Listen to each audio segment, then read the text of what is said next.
लेते हैं। अब दूसरी आधी जनसंख्या के बारे में भी सोचना जी, चाहिए जी, ना। जी, कुछ जी। लोग तो मायूस है कि विक्की कौशल इतनी जल्दी शादी कर रहे हैं। मैं आपका दुख और दर्द समझ सकता हूँ।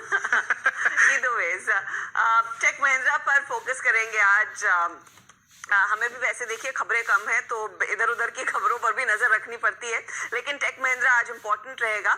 कंपनी दरअसल अमेरिका की कंपनी एक्टिविस्ट में करीब $62 मिलियन तक का निवेश कर रही है, इसे एक्वायर कर रही है।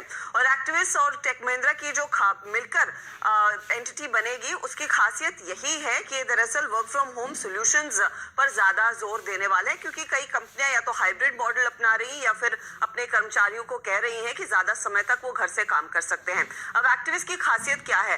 कैलेंडर ईयर 20 में एक्टिविस्ट ने करीब $17 मिलियन तक की आय कमाई थी। पिछले 6 महीनों में $28 मिलियन से ज्यादा की कमाई करने में कामयाब रहे। 1750 कर्मचारियों के साथ कंपनी काम करती है। Work from home management solutions ये दरअसल ये दोनों एंटिटीज देती हुई दिखाई देंगी। टेक महिंद्रा को आपने फोकस में रखना है। इसके अलावा आज फार्मा कंपनियों के लिए कुछ डेवलपमेंट्स हैं, तो लुपिन आपकी स्क्रीन पर लेकर आएंगे। लुपिन ने दरअसल एक exclusive distribution and marketing agreement sign किया है बायोम एसए ब्राजील के लिए।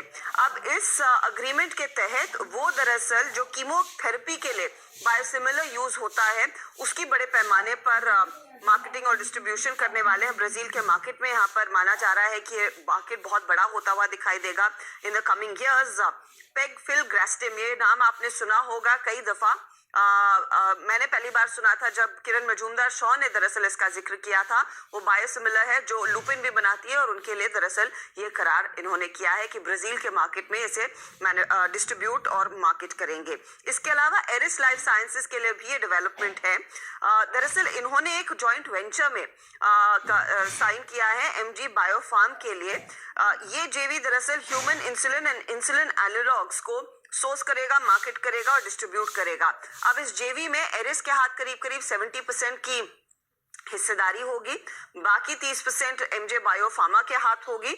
और इस पर्टिकुलर जॉइंट वेंचर के बाद अहमियत इसका डेवलपमेंट की ये है कि 300 करोड़ का जो इंसुलिन मार्केट है उसमें एरिस लाइफ साइंसेस अब कदम रख रही है, और 10 साल का एक लॉक इन पीरियड होगा इस पर्टिकुलर जेवी के लिए। और एक बड़ी डेवलपमेंट रहेगी क्योंकि इंसुलिन के मार्केट में हमने देखा है अच्छी खासी ग्रोथ है, और एरिस भी उस पूरे मार्केट में अपनी कुछ एंट्री कर रहा है। इसके अलावा कुछ और खबरें आप रेडार पर रखिएगा।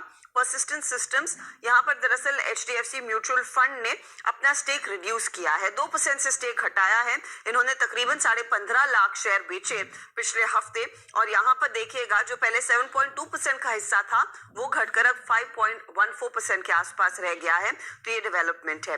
दूसरी तरफ आप ध्यान दीजिएगा फोर्स मोटर्स पर। नवंबर के प्रोडक्शन के आंकड़े आए। प्रोडक्शन सिर्फ 1135 गाड़ियों का हुआ, जहां पर अक्टूबर